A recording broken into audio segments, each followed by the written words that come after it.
Hello everyone. Class 10th Hindi grammar topic वाच्य vice. वाच्य क्या होता है, किसे कहते हैं, इसे हम जानते हैं। वाच्य का शाब्दिक अर्थ है बोलने का विषय। जो हमारा बोलने का विषय होता है, टॉपिक होता है, उसे ही हम वाच्य कहते हैं। क्रिया के जिस रूप से यह जाना जाए कि वाक्य में क्रिया द्वारा किए गए विधान या जिसे कही गई बात का विषय कर्ता, कर्म या भाव है, उसे वाच्य कहते हैं। क्रिया के जिस रूप से, पहले जानते हैं क्रिया किसे कहते हैं। किसी काम के करने या होने को क्रिया कहते हैं।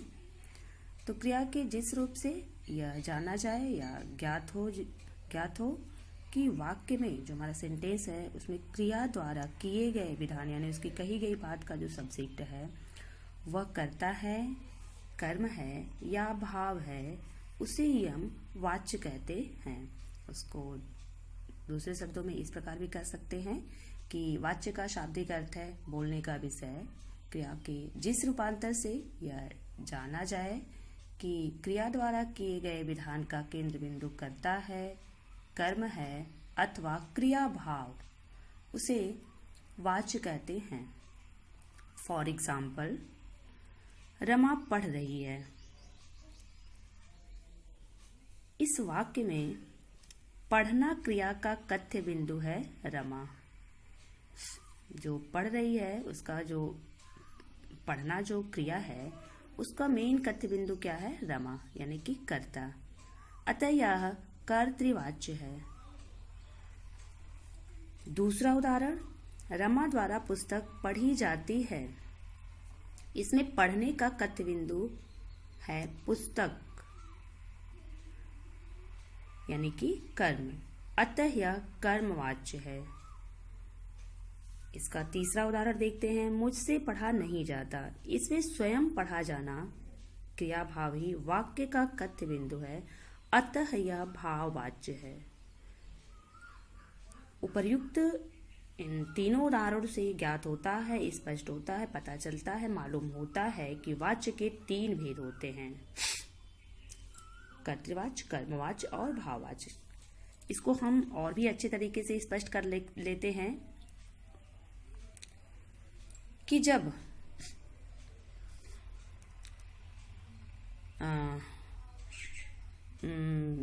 कर्ता को पहचानना मुझे हो तो उसे हम कैसे पहचाने हैं। तो जब क्रिया के साथ,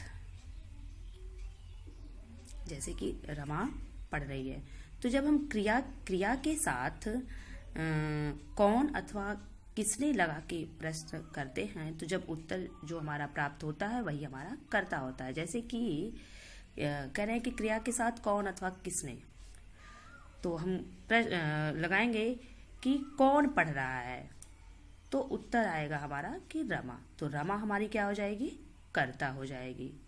उसी प्रकार कर्म को जब पहचानना है, कर्म का उदाहरण है कि रमा द्वारा पुस्तक पढ़ी जा रही है। ठीक है, तो जब क्रिया के साथ क्या लगा के प्रश्न करें तो जो उत्तर मिलेगा वह हमारा कर्म होगा। तो रमा द्वारा क्या पढ़ी जा रही है, तो उत्तर हुआ कि पुस्तक, तो पुस्तक हमारा कर्म हुआ। ठीक,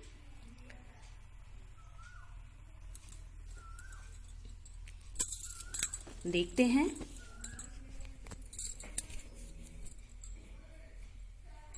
नेक्स्ट कि कर्तृवाच्य होता क्या है। इसमें कर्ता की प्रधानता होती है और क्रिया का सीधा और प्रधान संबंध कर्ता से होता है। कह रहे इसमें कर्ता की प्रधानता होती है, जो कार्य करे वो करता है। इसमें कर्ता की प्रधानता होती है और क्रिया का सीधा और प्रधान संबंध कर्ता से होता है। जैसे रजत कहानी लिखता है, इस वाक्य में लिखता है क्रिया का प्रधान उद्देश्य रजत करता है, रजत लिखता है, यह मुख्य वाक्य है, इसलिए यह वाक्य कर्तृवाच्य है। कर्ता के साथ से के द्वारा परसर्ग का प्रयोग कभी नहीं होता। परसर्ग क्या है? तो कारक या विभक्ति। हिंदी में अधिकतर कर्तृवाच्य का ही प्रयोग होता है। कर्म या भाववाचक का प्रयोग कुछ विशेष परिस्थितियों में किया जाता है। नेक्स्ट है कर्मवाच्य। इसमें कर्म प्रधान होता है, अर्थात कर्म कर्ता की स्थिति में होता है और क्रिया का संबंध सीधा कर्म से होता है। कहना इसमें कर्म प्रधान होता है और अर्थात कर्म कर्ता की स्थिति में होता है। जैसा कर्म होगा, ठीक, कह रहे हैं कि अर्थात कर्म कर्ता की स्थिति में होगा, कर्ता की स्थिति जैसी होगी वैसा ही हमारा कर्म होगा और क्रिया का सीधा संबंध कर्ता से ना होकर के कर्म से होगा। इसमें क्रिया के लिंग और वचन भी कर्म के अनुसार ही होते हैं। फॉर एग्जाम्पल, जैसे रजत से कहानी लिखी जाती है। इस वाक्य में लिखी जाती है क्रिया का मुख्य संबंध कहानी, जो हमारा कर्म है, कर्म से है, इसलिए यह वाक्य कर्मवाच्य है। कर्मवाच्य में कर्ता के महत्व को कम करने के लिए से द्वारा परसर्ग का प्रयोग किया जाता है। जैसे अभी मैंने बताया कि परसर्ग क्या है, तो कारक या विभक्ति जो है उसके जो चिन्ह है हमारे, वही हमारे परसर्ग कहलाते हैं। कर्ता ज्ञात न होने पर सरकारी सूचनाओं में, वैज्ञानिक या शास्त्रीय विवेचनों में तथा सभा आदि की रिपोर्ट में कर्मवाच्य का प्रयोग होता है। फॉर एग्जाम्पल, जैसे नहरें खोदी गईं, पत्र जमा करा दिया गया, गुब्बारा उड़ रहा है। कभी कभी कर्ता अप्रत्यक्ष भी हो सकता है। ठीक है, कर्मवाच्य को हम ऐसे भी समझ लेते हैं, जैसे कि जहां वाच्य बिंदु कर्ता ना होकर के कर्म हो, वहां कर्मवाच्य होता है। इन वाक्यों में या तो कर्ता का लोप होता है या उसके साथ से या के द्वारा का लोप होता है। फॉर एग्जाम्पल, रमेश से अब दूध पिया नहीं जा रहा है। यहाँ कर्ता प्लस से, इस वाक्य में कर्ता बिंदु दूध कर्म है, अतः यह कर्म वाक्य है। कुछ अन्य उदाहरण भी इसका देख लेते हैं, जैसे दवाई दे दी गई है, तो इसमें कर्ता का लोप हो जाएगा। एक और भी उदाहरण देते हैं, रोगी को भोजन दिया गया। इस वाक्य में भी हमारा कर्ता का लोप हो जाता है, यहाँ कर्म की प्रधानता रहती है। नेक्स्ट है भाववाच्य।